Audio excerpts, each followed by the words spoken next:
बागेश्वर उपचुनाव को लेकर कांग्रेस की मुख्य प्रवक्ता गरिमा दसौनी ने सत्ताधारी दल भाजपा पर सरकारी मशीनरी का दुरुपयोग करने का आरोप लगाया है।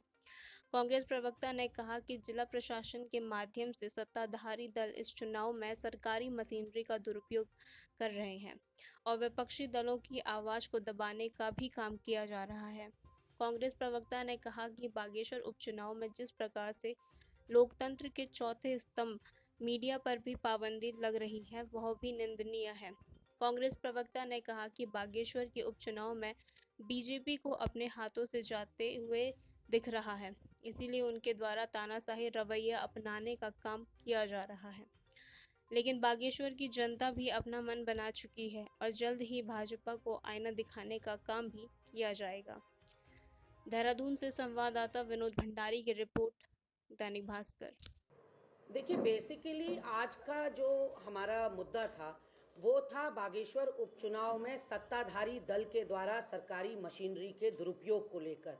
वहाँ कांग्रेस के पोस्टर बैनर आधे घंटे के अंदर फाड़ दिए जा रहे हैं, वहाँ हमारी गाड़ियों का चालान बेवजह कराया जा रहा है, वहाँ हमारे प्राइवेट कार में अगर हमारे 4 युवा या 4 महिलाएं भी प्रचार के लिए निकल रही हैं तो उनके गले में यदि पटका है तो परमिशन मांगा जा रहा है कि परमिशन कहाँ है। उसके अलावा वहाँ पत्रकार बंधुओं के साथ जो किया जा रहा है वो अपने आप में निंदनीय है, भर्त्सनीय है। बागेश्वर के बाहर के कोई भी पत्रकार बागेश्वर उपचुनाव को कवर नहीं कर सकते, ये डीएम साहिबा का मैंने बयान अभी सुना। और उसके अलावा पत्रकार वार्ता को बिना सूचना विभाग के संस्तुति के पत्रकार कवर नहीं कर पाएंगे, उनको परमिशन दिखानी होगी। ये एक नया निजाम देखने को मिल रहा है। और हमारे ये 2 कार्यकर्ता जो हैं, एक का नाम है भुवन फरसवान और दूसरे का भीम कुमार, ये युवा कांग्रेस के हमारे पदाधिकारी हैं। इनको धारा 107, 116 में शांति भंग का नोटिस मिल चुका है और कहीं ना कहीं कार्यकर्ताओं के मनोबल को तोड़ने वाला ये दुस्साहस लग रहा है कि सीमित संसाधन में हमारा कार्यकर्ता जो वहाँ पर कार्य कर रहा है, और क्योंकि वहाँ कांग्रेस आज की तारीख में भी बहुत मजबूत स्थिति में है, इसलिए पुष्कर सिंह धामी सरकार को अपनी कुर्सी खिसकती हुई दिख रही है, अपनी सियासी जमीन खिसकती हुई दिख रही है। पिछले सालों साल से चंदन रामदास वहाँ के विधायक रहे, लेकिन उस क्षेत्र का विकास नहीं हो पाया और बागेश्वर की जनता इस वक्त परिवर्तन का मन बना चुकी है। और उसके मद्देनजर साम दाम दंड भेद, दमनकारी नीति, तानाशाही या पूरी तरह से दोहन उत्पीड़न वहाँ पर हो रहा है विपक्ष का। ये बात लेकर आपके सामने आनी थी। पिछले दिनों बॉबी पवार का प्रकरण देखा, लेकिन अब कांग्रेस कार्यकर्ताओं को भी लगातार प्रताड़ित किया जा रहा है। ये आपके मद्देनजर मैंने कुछ बातें रखनी थी। देखिए, बेसिकली आज का जो हमारा मुद्दा था वो था बागेश्वर उपचुनाव में सत्ताधारी दल के द्वारा सरकारी मशीनरी के दुरुपयोग को लेकर।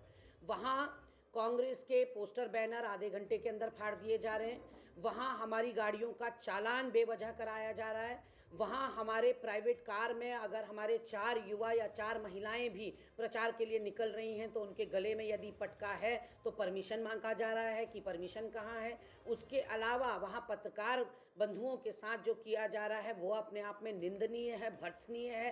बागेश्वर के बाहर के कोई भी पत्रकार बागेश्वर उपचुनाव को कवर नहीं कर सकते, ये डीएम साहिबा का मैंने बयान अभी सुना। और उसके अलावा पत्रकार वार्ता को बिना सूचना विभाग के संस्तुति के पत्रकार कवर नहीं कर पाएंगे, उनको परमिशन दिखानी होगी। ये एक नया निजाम देखने को मिल रहा है। और हमारे ये 2 कार्यकर्ता जो हैं, एक का नाम है भुवन फरसवान और दूसरे का भीम कुमार, ये युवा कांग्रेस के हमारे पदाधिकारी हैं। इनको धारा 107, 116 में शांति भंग का नोटिस मिल चुका है और कहीं ना कहीं कार्यकर्ताओं के मनोबल को तोड़ने वाला ये दुस्साहस लग रहा है कि सीमित संसाधन में हमारा कार्यकर्ता जो वहाँ पर कार्य कर रहा है, और क्योंकि वहाँ कांग्रेस आज की तारीख में भी बहुत मजबूत स्थिति में है, इसलिए पुष्कर सिंह धामी सरकार को अपनी कुर्सी खिसकती हुई दिख रही है, अपनी सियासी जमीन खिसकती हुई दिख रही है।